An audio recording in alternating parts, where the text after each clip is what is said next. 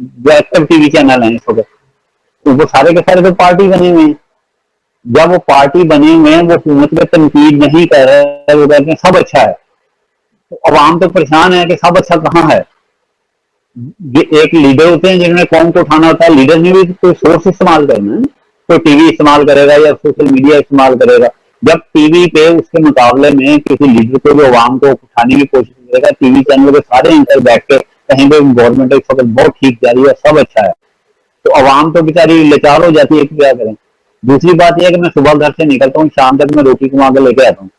جب مجھے شام کو روٹی، میں نے ایک دن 2 دن احتجاج کرنا، مجھے روٹی گھر نہیں ملنی، میرے بچے بھوکے نظر آئیں گے، تو میں کس طرح سڑکوں پہ رہوں گا، کس طرح میں احتجاج کروں گا. جو احتجاج ہم نے دیکھے ہیں نا، تو میاں افتخار احمد صاحب ہر کوئی دے رہا ہے، صافی بھی دے رہا ہے، عوام بھی دے رہے ہیں، ہر طبقہ فکر جو ہے وہ اپنے تئیں قربانی تو دے رہا ہے، لیکن جس کی آپ بات کر رہے ہیں کہ ایک متحد ہو کر جو ہے وہ نکلنا اور ایک متحد آواز، اس آواز کو تو ہی دبایا جا رہا ہے نا، اس آواز کو ہی قدغن لگائی جا رہی ہے، اس آواز پہ ہی ظلم و جبر کیا جا رہا ہے. جب یہ اسی میں سے آپ جیسے لوگ ہی کہتے ہیں کہ اسی کا انتظار ہے کہ جب سے یہ قوم جو ہے بن کر نکلے گی تو پھر یہ جبر بھی ختم ہوگا اور ملک میں واقعی جو ہے وہ صحیح قیادت بھی آئے گی اور ملک بھی آگے جائے گا. آپ کیا کہتے ہیں اس ملک کا، اس صورتحال میں، اس سارے کے ساتھ آپ مستقبل کیا دیکھتے ہیں؟ اس ملک کا، اس قوم کا، اہل سیاست کا، اہل ریاست کا کیا مستقبل دیکھتے ہیں اس صورتحال میں؟ دیکھیں وہ چیزیں بڑی اہم ہیں اس میں جو آپ بات کر رہے ہیں. اگر چائنا کا حال جو تھا وہ بھی پاکستان کی طرح، وہ بھی پسے ہوئے لوگ تھے. ایک لیڈر انہیں ملا تھا جو ان کا جلوس لے کے نکلا تھا، اور آپ کو یاد ہے کہ لاکھوں لوگ مر گئے تھے، جی ہاں، بھوکے ننگے تھے، کھانے کو کچھ نہیں تھا، اور راستے میں مرتے جا رہے تھے لوگ، ان کو سائڈ پہ کرتے جا رہے تھے، جلوس سے نکل پڑے تھے. یہ ہمیں ان تحریکوں سے سبق سیکھنا پڑے گا. افریقہ میں مثال ہے کہ خالی عمر ان کا لیڈر جیل میں رہا، جب وہ اینڈ پہ آ گئے اس نے جیل میں رہتے ہوئے ساری تحریک چلائی اور جیل میں ساری سہولتیں اس نے برداشت کی. ہوا نا وہاں. ہمیں بھی تو ان سے کچھ سیکھنا چاہیے نا ان تحریکوں سے. ہم ان کو دیکھتے ہیں، پڑھتے ہیں، خوش ہو جاتے ہیں، لیکن ان سے سیکھتے کچھ نہیں. ہم جب تک ان سے کچھ سیکھیں گے تو پھر ہی ہے نا. اور یہ سکھانے والا کون کرے گا؟ ہم لوگوں نے کرنا ہے. آپ نے کرنا ہے، میں نے کرنا ہے، دیگر جو ہمارے اینکر پرسن انہوں نے کرنا ہے. اور جب تک یہ نہیں جاگیں گے یہ قوم کو کیسے جگائیں گے؟ ہر گھر کے دروازے پہ جا کے کوئی آدمی چوری نہیں کھڑ جائے گا. ہمارے پاس یہ میڈیا ہے، چینل ہے، ریڈیو ہے، ٹی وی چینل ہے، سوشل میڈیا ہے. ہم نے ان پہ اپنی آواز اٹھانی ہے، لوگوں تک آواز پہنچانی ہے. اگر 2018 کا الیکشن جو ہے اس کے اوپر لڑ کے سب کچھ بدلا جا سکتا ہے تو ہم عوام کو دینے کے لیے ایک لیڈر کیوں نہیں ان چیزوں سے پیدا کرتے؟ تو آپ کہتے ہیں خبر تو برداشت کرنا پڑے گا نا، جیلیں بھی برداشت کرنا پڑیں گی. ہر شخص کو اپنی جگہ آواز اٹھانی پڑے گی، اپنی ذمہ داری ادا کرنی پڑے گی.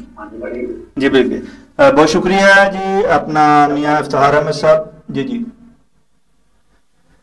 بے شک جی، میاں افتخار احمد صاحب کا کہنا بالکل بجا ہے کہ ہم لوگ دوسروں کی طرف دیکھتے رہیں گے اور اپنے اندر نہیں جھانکیں گے، اپنی ذمہ داری ادا نہیں کریں گے جب تک ہم خود آواز نہیں اٹھائیں گے اور اپنی آواز کو، اس حق کی آواز کو، اس سچ کی آواز کو دوسروں تک نہیں پہنچائیں گے. اور وہ جو سننے والے ہیں وہ اس آواز کے ساتھ آواز نہیں ملائیں گے تب تک آپ یہ کہ کوئی اچھی امید، کوئی امید کی کرن آپ کہیں کہ وہ پھوٹ کر آئے گی اور منور کرے گی اس ملک کو، آپ کی زندگی میں کوئی تبدیلی لائے گی، تو یہ ممکن نہیں ہے.